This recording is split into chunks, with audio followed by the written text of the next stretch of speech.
तो देखो यार, अब हम समझ लेते हैं कि रासायनिक अभिक्रिया कितने प्रकार के होते हैं। तो रासायनिक अभिक्रिया 9 प्रकार के होते हैं। पहला, संयोजन या संश्लेषण अभिक्रिया। दूसरा, वियोजन या अपघटन अभिक्रिया।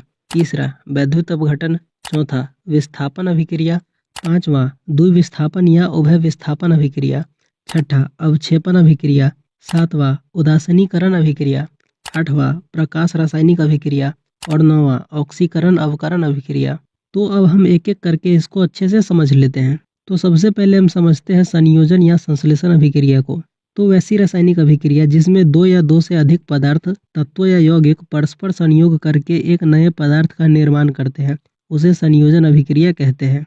जैसे कि C+O2 इक्वल टू CO2। इसमें जो कार्बन और ऑक्सीजन है वो दोनों तत्व है जो कि मिलकर कार्बन डाइऑक्साइड बना रहे हैं। अब हम एक और उदाहरण को देख लेते हैं। CaO plus H2O equal to CaOH2। इसमें जो कैल्शियम ऑक्साइड और पानी है वो दोनों यौगिक है जो कि मिलके कैल्शियम हाइड्रोक्साइड बना रहे हैं। कैल्शियम हाइड्रोक्साइड को भखरा चूना भी कहा जाता है। तो चलिए अब हम दूसरे प्रकार के रासायनिक अभिक्रिया को समझते हैं, जो कि है वियोजन या अपघटन अभिक्रिया। तो वैसी रासायनिक अभिक्रिया जिसमें किसी यौगिक के अणु आपस में टूटकर दो या दो से अधिक यौगिक की रचना करते हैं, उसे वियोजन अभिक्रिया कहते हैं। जैसे कि कैल्शियम कार्बोनेट को ताप में गर्म करने पर वह कैल्शियम ऑक्साइड और कार्बन डाइऑक्साइड में टूट जाता है। तो चलिए अब हम तीसरे प्रकार के रासायनिक अभिक्रिया को समझते हैं, जो कि है वैद्युत अपघटन। तो वैसी रासायनिक अभिक्रिया जिसमें विद्युत धारा के द्वारा वियोजन या अपघटन होता है, उसे वैद्युत अपघटन कहते हैं। जैसे कि जब हम सोडियम क्लोराइड में विद्युत धारा पास कराते हैं तो वह सोडियम और क्लोरीन में टूट जाता है। तो चलिए अब हम चौथे प्रकार के रासायनिक अभिक्रिया को समझते हैं, जो कि है विस्थापन अभिक्रिया। तो वैसी रासायनिक अभिक्रिया जिसमें किसी यौगिक में उपस्थित किसी परमाणु या परमाणुओं के समूह को किसी दूसरे परमाणु द्वारा विस्थापित कर दिया जाता है, उसे विस्थापन अभिक्रिया कहते हैं। जैसे कि जब हम लोहा को कॉपर सल्फेट के विलयन में डालते हैं तो लोहा सल्फेट के साथ अभिक्रिया करके फेरस सल्फेट बना लेता है और कॉपर को विस्थापित कर देता है, क्योंकि जो लोहा होता है वो कॉपर से अधिक क्रियाशील होते हैं। तो चलिए अब हम पांचवें प्रकार के रासायनिक अभिक्रिया को समझते हैं, जो कि है द्विविस्थापन अभिक्रिया। तो वैसी रासायनिक अभिक्रिया जिसमें दो यौगिक अपने आयनों का आदान प्रदान करके दो नए यौगिक का निर्माण करते हैं, उसे द्विविस्थापन अभिक्रिया कहते हैं। जैसे कि जब सोडियम सल्फेट और बेरियम क्लोराइड की अभिक्रिया होती है तो जो बेरियम है वो सोडियम की जगह ले लेता है और जो सोडियम है वह बेरियम की जगह ले लेता है, क्योंकि जो बेरियम है वह सोडियम से अधिक क्रियाशील है। इसके कारण जो यौगिक बनते हैं वो है बेरियम सल्फेट और सोडियम क्लोराइड। तो चलिए अब हम छठे प्रकार के रासायनिक अभिक्रिया को समझते हैं, जो कि है अवक्षेपण अभिक्रिया। तो वैसी रासायनिक अभिक्रिया जिसमें कोई प्रतिफल ठोस के रूप में विलयन से पृथक हो जाता है, उसे अवक्षेपण अभिक्रिया कहते हैं। जैसे कि जब सोडियम क्लोराइड और सिल्वर नाइट्रेट की अभिक्रिया होती है तो सिल्वर क्लोराइड और सोडियम नाइट्रेट बनता है और जो सिल्वर क्लोराइड है वो अवक्षेप के रूप में प्राप्त होता है। तो चलिए अब हम सातवें प्रकार के रासायनिक अभिक्रिया को समझते हैं, जो कि है उदासीनीकरण अभिक्रिया। तो वैसी रासायनिक अभिक्रिया जिसमें कोई अम्ल किसी भस्म के साथ अभिक्रिया करके लवण और जल बनाता है, उसे उदासीनीकरण अभिक्रिया कहते हैं। जैसे कि जब हाइड्रोक्लोरिक अम्ल और सोडियम हाइड्रोक्साइड की अभिक्रिया होती है तो सोडियम क्लोराइड और जल बनता है। इसमें जो HCl है वो अम्ल है और जो NaOH है वो भस्म है और जो NaCl है वो लवण है। तो चलिए अब हम आठवें प्रकार के रासायनिक अभिक्रिया को समझते हैं, जो कि है प्रकाश रासायनिक अभिक्रिया। तो वैसी रासायनिक अभिक्रिया जो प्रकाश की उपस्थिति में घटित होती है, उसे प्रकाश रासायनिक अभिक्रिया कहते हैं। जैसे कि जब सिल्वर क्लोराइड को सूर्य के प्रकाश में रखा जाता है तब वह सिल्वर और क्लोरीन में टूट जाता है। इसका एक और एग्जाम्पल प्रकाश संश्लेषण भी है, क्योंकि जब कार्बन डाइऑक्साइड और जल सूर्य के प्रकाश की उपस्थिति में अभिक्रिया करते हैं तो ग्लूकोज और ऑक्सीजन बनाते हैं। तो चलिए अब हम नौवें प्रकार के रासायनिक अभिक्रिया को समझते हैं, जो कि है ऑक्सीकरण अवकरण अभिक्रिया। तो वैसी रासायनिक अभिक्रिया जो हमेशा एक साथ होती है उसे ऑक्सीकरण अवकरण अभिक्रिया कहते हैं। इसे रेडॉक्स अभिक्रिया भी कहते हैं। अब देखो यार, ऑक्सीकरण अवकरण अभिक्रिया में दो शब्द हैं, ऑक्सीकरण और अवकरण। तो अब हम इन दोनों को एक एक करके अच्छे से समझ लेते हैं। तो सबसे पहले हम समझते हैं ऑक्सीकरण अभिक्रिया को। तो वैसी रासायनिक अभिक्रिया जिसमें ऑक्सीजन की वृद्धि या हाइड्रोजन की कमी होती है, उसे ऑक्सीकरण अभिक्रिया कहते हैं। ऑक्सीकरण अभिक्रिया को अपचयन भी कहा जाता है। जैसे कि कार्बन को हवा में जलाने पर कार्बन डाइऑक्साइड गैस बनती है, ठीक उसी तरह जब गंधक को हवा में जलाया जाता है तब सल्फर डाइऑक्साइड गैस बनती है। तो इन दोनों अभिक्रिया में ऑक्सीजन की वृद्धि हो रही है, क्योंकि इससे पहले कार्बन और सल्फर के पास ऑक्सीजन नहीं था, लेकिन अभिक्रिया के बाद दोनों के पास ऑक्सीजन है। तो अब हम समझते हैं अवकरण अभिक्रिया को। तो वैसी रासायनिक अभिक्रिया जिसमें ऑक्सीजन की कमी या हाइड्रोजन की वृद्धि होती है उसे अवकरण अभिक्रिया कहते हैं। अवकरण को अपचयन भी कहा जाता है, जैसे कि जब हाइड्रोजन और ऑक्सीजन की अभिक्रिया होती है तो पानी बनता है। तो इस प्रकार अभिक्रिया में ऑक्सीजन का अवकरण हो रहा है, क्योंकि पहले 2 ऑक्सीजन था और अब 1 ऑक्सीजन है। तो अब हम एक उदाहरण के द्वारा ऑक्सीकरण और अवकरण को समझ लेते हैं।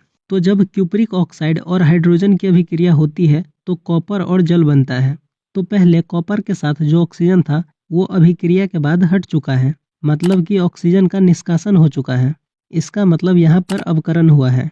और पहले जो हाइड्रोजन है उस पर अभिक्रिया के बाद ऑक्सीजन आ चुका है, मतलब कि ऑक्सीजन का संयोग हुआ है। इसका मतलब यहाँ पर ऑक्सीकरण हुआ है।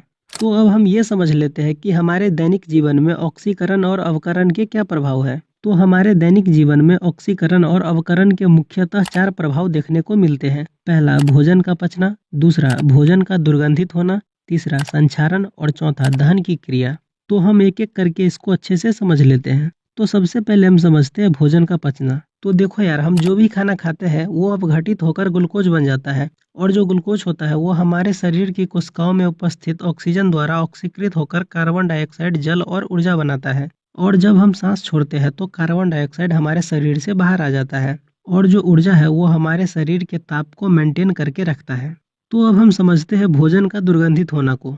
तो जब हम भोजन को खुली हवा में लंबे समय तक छोड़ देते हैं तो भोजन से दुर्गंध आने लगती है, क्योंकि भोजन में जो वसा और तेल होता है वो हवा के ऑक्सीजन द्वारा ऑक्सीकृत हो जाते हैं, जिसके कारण भोजन से गंध आने लगती है और उसका टेस्ट खराब हो जाता है। तो आपने ये तो समझ लिया कि भोजन खराब कैसे होता है, लेकिन कुछ उपाय के द्वारा भोजन को खराब होने से रोका जा सकता है। पहला, वसायुक्त भोजन में एक विशेष प्रकार का पदार्थ एंटीऑक्सीडेंट मिला देने से भोजन का ऑक्सीकरण रुक जाता है। दूसरा, भोजन को रेफ्रिजरेटर में रखकर भी ऑक्सीकरण को कम किया जा सकता है। और तीसरा, भोजन को वायुरोध बर्तनों में रखकर भी ऑक्सीकरण को कम किया जा सकता है। तो अब हम समझते हैं संक्षारण को। तो धातु के सतह पर वायु के ऑक्सीजन, कार्बन डाइऑक्साइड, जलवाष्प, सल्फर डाइऑक्साइड, हाइड्रोजन सल्फाइड इत्यादि की अभिक्रिया के फलस्वरूप धातु का क्षरण होना ही संक्षारण कहलाता है। जैसे कि तांबे पर हरे रंग का परत बैठ जाना, चांदी पर काले रंग का परत बैठ जाना, ये दोनों उदाहरण संक्षारण के हैं।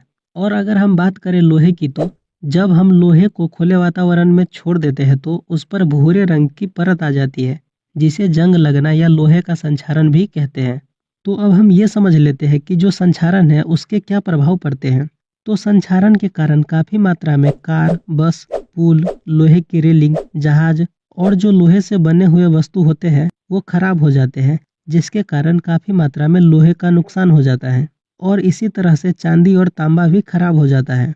तो अब हम ये देख लेते हैं कि संक्षारण को रोकने के क्या क्या उपाय है। पहला, लोहे की सतह पर तेल या ग्रीस लगाकर। क्योंकि देखो यार, अगर लोहे की सतह पर तेल या ग्रीस लगा देंगे तो लोहा डायरेक्ट वातावरण के कांटेक्ट में नहीं आएगा, जिस कारण से लोहे पर जंग नहीं लगेगा और लोहा खराब नहीं होगा। दूसरा, लोहे पर रंग की परत चढ़ाकर। आपने देखा होगा कि जितने भी लोहे से बनी हुई वस्तु होती है उस पर रंग चढ़ाया होता है, जैसे कि कार, बस, ट्रेन, खिड़की, ग्रिल इत्यादि। इसी तरह हम चांदी को बाहरी वातावरण से दूर रखकर नियमित सफाई करके संक्षारण से बचा सकते हैं। और तांबा को हम बेकिंग सोडा और नमक का पेस्ट बनाकर नियमित सफाई करके संक्षारण से बचा सकते हैं। तो अब हम समझते हैं दहन की क्रिया को। तो देखो यार, हमारे दैनिक जीवन में दहन की कई क्रियाएं देखने को मिलती है, जैसे कि जलावन के रूप में लकड़ी, कोयला, केरोसिन तेल, द्रवित पेट्रोलियम गैस इत्यादि। इन सभी पदार्थों के जलने में ऑक्सीकरण अवकरण की अभिक्रिया होती है। तो दहन को अच्छे से समझने के लिए हमें एक और टॉपिक पढ़ना पड़ेगा, जो कि इस चैप्टर का लास्ट टॉपिक भी है, वो है दहन और ज्वाला। तो सबसे पहले हम समझते हैं दहन को। तो किसी पदार्थ के ऑक्सीजन में जलने पर ऊष्मा और प्रकाश उत्पन्न होते हैं, और जलने की क्रिया को दहन कहते हैं। जैसे कि कार्बन को हवा में जलाने पर कार्बन डाइऑक्साइड गैस बनता है, और इसमें ऊष्मा और प्रकाश भी उत्पन्न होते हैं। अब देखो यार, कुछ ऐसे भी पदार्थ होते हैं जो जलते हैं और कुछ ऐसे भी पदार्थ होते हैं जो नहीं जलते हैं। तो दहन में जो पदार्थ जलता है उसे दहनशील या ज्वलनशील कहते हैं, जैसे कि लकड़ी, पेपर, प्लास्टिक, पेट्रोल इत्यादि। और कुछ ऐसे भी पदार्थ होते हैं जो नहीं जलते हैं, उसे अदहनशील या अज्वलनशील कहते हैं, जैसे कि ईंट, पत्थर, बालू इत्यादि। तो अब हम समझ लेते हैं कि दहन के लिए क्या क्या आवश्यक शर्तें हैं। तो दहन की क्रिया के लिए 3 शर्तें आवश्यक हैं। पहला, दहनशील पदार्थ की उपस्थिति। दूसरा, दहन के पोषक पदार्थ की उपस्थिति, मतलब कि ऑक्सीजन की उपस्थिति। और तीसरा, ज्वलन ताप की प्राप्ति। तो अब हम समझते हैं कि ज्वलन ताप क्या होता है। तो वह न्यूनतम ताप जिस पर कोई पदार्थ जलना शुरू हो जाए उसे ज्वलन ताप कहते हैं। तो यहाँ पर आपको एक और बात याद रखनी है कि कोयला का ज्वलन ताप सबसे अधिक होता है और पेट्रोल का ज्वलन ताप सबसे कम होता है। तो अब हम समझ लेते हैं ज्वाला को। तो ज्वाला एक ऐसा क्षेत्र है जहाँ गैसीय पदार्थ जलते हैं। अब देखो यार, ज्वाला को अच्छे से समझने के लिए हम एक जल रही मोमबत्ती का एग्जाम्पल लेते हैं। तो मोमबत्ती की ज्वाला में मुख्यतः 3 भाग होते हैं। पहला, केंद्रीय मंडल। दूसरा, प्रकाशमान मंडल। और तीसरा, प्रकाशहीन मंडल। तो जो केंद्रीय मंडल है वो नीला होता है। इसमें बिना जले हुए मोम के वाष्प रहते हैं। यह बत्ती को घेरे रहता है और इसमें दहन की क्रिया नहीं होती है, क्योंकि वाष्प ऑक्सीजन के संपर्क में नहीं आ पाते हैं। और जो प्रकाशमान मंडल है उसमें से पीला प्रकाश निकलता है और इसमें ऑक्सीजन की पर्याप्त मात्रा नहीं होने के कारण मोम के वाष्प का अपूर्ण दहन होता है और इसमें कार्बन के सूक्ष्म कण उपस्थित रहते हैं।